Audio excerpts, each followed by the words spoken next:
पहली बात ये है कि नीति में आज भी मेरी आस्था है। भारतीय जनता पार्टी की जितनी भी आप कह सकते हैं कार्यशैली है, उसमें मेरी आस्था है। लेकिन लोकतांत्रिक देश है, हमारी सबकी अपनी विचारधाराएं हो सकती हैं। एक ही परिवार में भी कई अलग विचारधाराएं होती हैं। मेरी विचारधारा अलग है, तो इसमें कोई ये कहने वाली बात नहीं है कि आप भारतीय जनता पार्टी से प्रचार किया। भारतीय जनता पार्टी में आज भी है, आज भी मैं योगी जी और मोदी जी में आस्था रखती हूँ। मेरा व्यक्तिगत इस साहिबाबाद विधानसभा को लेकर मेरा विचार पृथक है। इसका मतलब ये नहीं कि विचारधारा अलग है। यानी आप आपकी क्या क्या प्राथमिकता रहेंगी मैम? भाजपा के विधायक के खिलाफ मैं किसी के खिलाफ चुनाव नहीं लड़ रही हूँ। मैं सिर्फ मैं अपनी आस्था को लेकर सबके बीच में जा रही हूँ, जो जनता का विश्वास है। मेरी किसी से कोई लड़ाई नहीं है। मेरा इतना मानना है कि मेरा सिर्फ मकसद विकास है। मैं उस राष्ट्र निर्माण की बात करती हूँ जब मुझे लगता है कि महिलाओं को बढ़ चढ़ कर हिस्सेदारी मिलनी चाहिए। मैं तब जाती हूँ जब मुझे लगता है कि खोड़ा जैसे, जो कि दिल्ली से बिल्कुल सटा हुआ है, जब पानी की व्यवस्था वहाँ नहीं होती है। मेरे अंदर पीड़ा होती है जब इंजीनियर, डॉक्टर और जितने भी हमारे मैनेजमेंट के लोग हैं, वो जब कहते हैं कि 51% इसलिए चुनाव में जाकर वो लोग हिस्सेदारी नहीं लेते क्योंकि उनको लगता है कि कोई शिक्षित व्यक्ति, कोई सशक्त व्यक्ति आना चाहिए जो साहिबाबाद के विकास में योगदान। मैडम, आपने कहा कि भारतीय जनता पार्टी में आप पहले से हैं, आपने कहा विकास कार्य नहीं हुए, तो आप विकास कार्य गिना रहे हैं कि बता रहे हैं आप? देखिए, मैं अपने क्या कर सकती हूँ मैं उसकी बात कर रही हूँ। किसने क्या किया वो उसका तो जवाब वही लोग दे सकते हैं। मतलब साहिबाबाद में विकास नहीं हुआ बीजेपी पार्टी की तरफ से? मेरी एक बात सुनिए ना, आप देखिए, ऐसा नहीं है कि बीजेपी ने विकास नहीं किया। बीजेपी ने विकास किया है। मैं क्या कर सकती हूँ और क्या और करने की, देखिए, हमेशा ही गुंजाइश होती है। क्या प्राथमिकताएं रहेंगी मैम आपकी? क्या मुद्दे रहेंगे आपके? क्या नई व्यवस्था? देखिए, जो विधायक के अधिकार क्षेत्र में जितने भी कार्य आते हैं, मैं उनको सफलतापूर्वक करने में सक्षम हूँ क्योंकि शिक्षित हूँ, समझदार हूँ और मुझे लगता है कि मातृशक्ति का मेरे साथ में पूरा का पूरा विश्वास है। और सारी बहनें चाहती हैं, जो चूल्हा चौका चलाती हैं घर में, उनको ये विश्वास है कि डॉक्टर सपना बंसल निकली हैं तो एक आवाज़ बन के निकली है और वो आवाज़ दूर तक जाएगी क्योंकि वो भी अपने अधिकारों की बात करती हैं। 70 सालों से कोई महिला राजनीति में नहीं आई। मैंने सिर्फ उनकी आवाज़ को बुलंद किया है। मेरी किसी से लड़ाई नहीं है, मेरी किसी से झगड़ा नहीं है, मेरे ऊपर कोई क्रिमिनल केस नहीं है आज तक। साफ सुथरी छवि लेकर आई हूँ।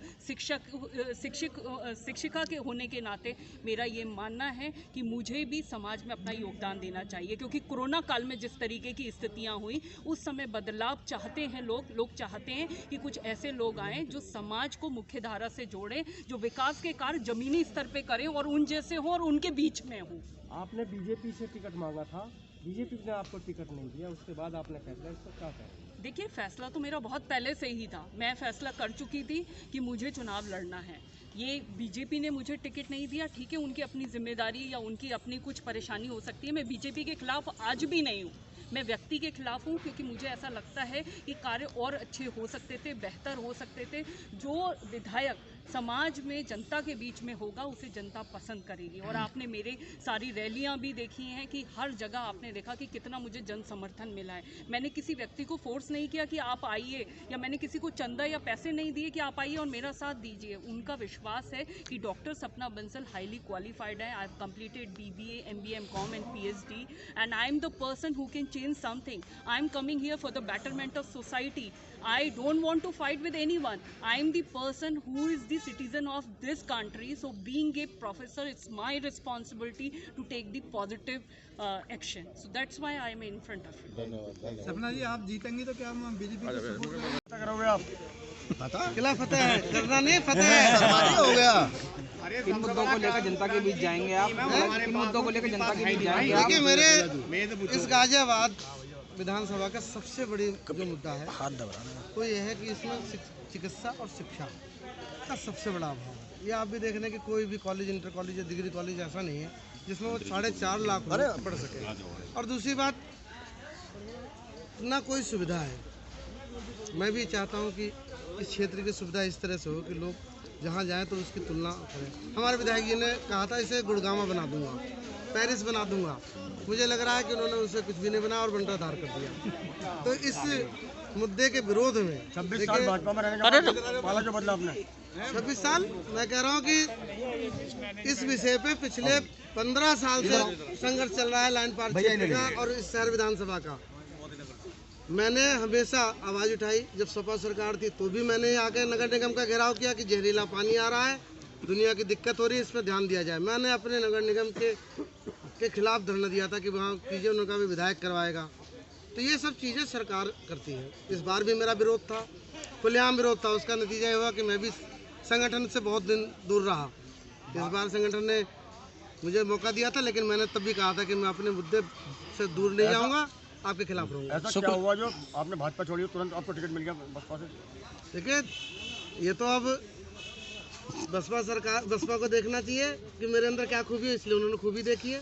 शुक्ला क्षेत्र जानता है, मैं यहीं पैदा हुआ हूँ और यही पूरे भाजपा। शुक्ला जी, अगर आप विजय हो जाते हैं, जीत जाते हैं, तो आपका पहला जो कदम होगा क्षेत्र के लिए कौन सा होगा? वो सबसे पहला कदम होगा क्षेत्र में शिक्षा के लिए कॉलेज, डिग्री कॉलेज और एक हॉस्पिटल बड़ा बनवाना है। शुक्ला जी, पूर्वांचल समाज में भाजपा को लेकर रोष है, उसे किस तरीके से समझा पाएंगे? देखिए, पूर्वांचल आज जो है वो मेरे साथ है, खुलेआम साथ है। मैं उनके साथ रहता हूँ, दिन रात उनके साथ, और सभी समाज के साथ रहता हूँ, चाहे वो मेरे दलित भाई हो या कोई भी हो। इस गाजियाबाद में पिछले में 48 में यहीं पैदा हुआ, यहीं शिक्षा ग्रहण की और यहीं रह रहा हूँ। एक एक गली, एक एक घर में जानता हूँ, सब मुझे जानते हैं, मेरा व्यवहार क्या है। मैं उसी व्यवहार और अपने अपनत्व को लेकर इस समाज में उतरा हूँ और सब मुझे साथ लेंगे। कोरोना छोड़ी और आज के शुक्ला को बसपा से उम्मीदवार बना दिया जाता है, इसके ऊपर क्या कहेंगे शहर विधानसभा? देखिए, हमारी नेता परमादरणीय माननीय बहन कुमारी मायावती जो भी आदेश आता है मैं उसका पालन करता हूँ, और ये माननीय बहन जी ने बहुत अच्छा फैसला लिया है, क्योंकि गाजियाबाद में पूरे जनपद में हमने सर समाज को सम्मान देने का काम हमारी नेता ने किया। हमारे शाहीबाद से माननीय अजीत कुमार पाल जी, मोदी नगर से डॉक्टर पूनम गर्ग जी, मुरादनगर से अयूब इदरीसी जी, लोनी से हाजी आकिल जी। तो गाजियाबाद से सर समाज को सम्मान देने के लिए माननीय के शुक्ला जी को उम्मीदवार बनाकर माननीय बहन जी ने जो सर समाज के बारे में सोच रखी है, ऐतिहासिक सोच। अध्यक्ष जी, आप लगातार 5 विधानसभा में जा रहे हैं जी, जनता को समझा रहे हैं, 5 विधानसभा में से कितनी सीट जीतने का? 5 जीतेंगे। आप देखना, गाजियाबाद में बहुजन समाज पार्टी, मैंने पहले भी कहा था, जिला पंचायत के चुनाव में भी कहा था, पहले भी कहा था, इस बार बहुजन समाज पार्टी आती है, बहुजन समाज पार्टी सरकार बनेगी। माननीय बहन कुमारी मायावती जी 5 बार मुख्यमंत्री बनेंगे, 5 विधायक जीतेंगे। सबसे बड़ी विधानसभा उत्तर प्रदेश की, किस तरीके से आप उसे देख रहे हैं, किन मुद्दों को लेकर जनता के बीच जाएंगे आप? मैं बहुजन समाज पार्टी का 25 साल पुराना कार्यकर्ता हूँ, विभिन्न पदों पर, और मैं जो है हर बूथ गली गली, क्योंकि मैं जिलाध्यक्ष रहा तब भी, राज्य मंत्री रहा तब भी, संगठन के काम देके बूथ लेवल तक मैंने काम किया है। मुझे गली गली पूरे साहिबाबाद का पूरा एक एक गली पूछ लो मेरे से, पूरे साहिबाबाद एरिया की। तो वहाँ की जो जनता है वो बहुत त्रस्त है, क्योंकि जो पिछली सरकार अब जाने वाली है उसने वहाँ पे विकास के काम नहीं किए। मुरादनगर विधानसभा चंबल से मैं चुनाव लड़ रहा हूँ। मेरा नाम महेश त्यागी जी, आम आदमी पार्टी का कैंडिडेट हूँ।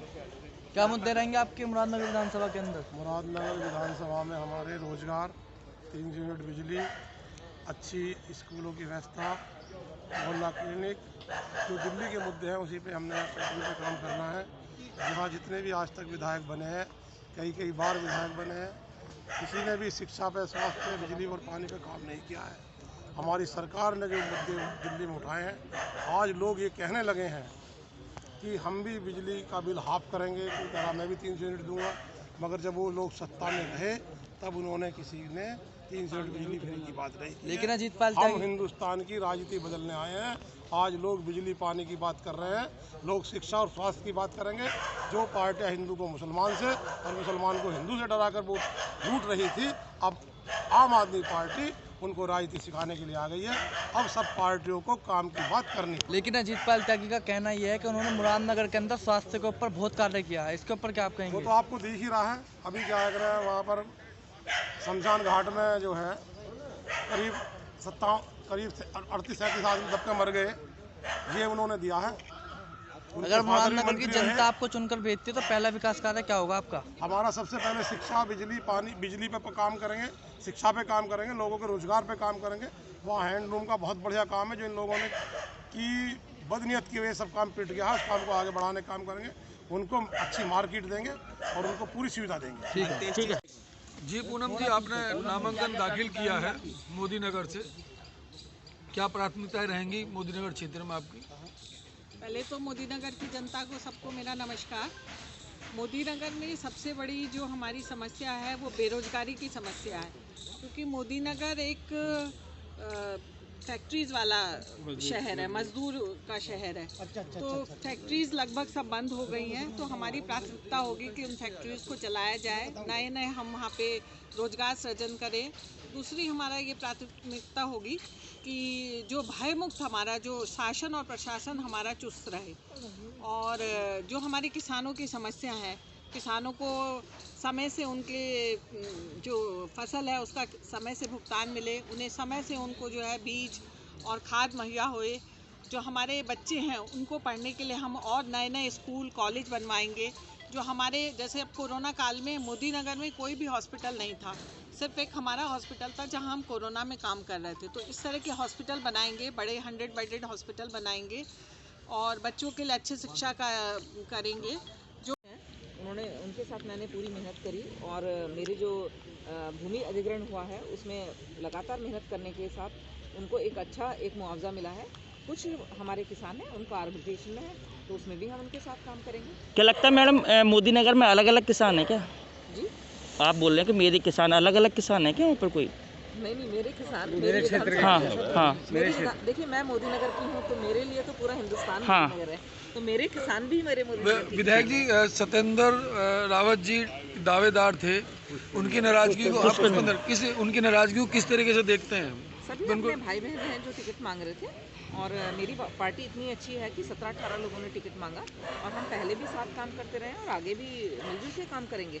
ऐसा कोई इशू नहीं है, वो मेरे छोटे भाई की तरह से हैं और उनसे बात भी हुई है फ़ोन पे। इलेक्शन में बराबर साथ रहेंगे।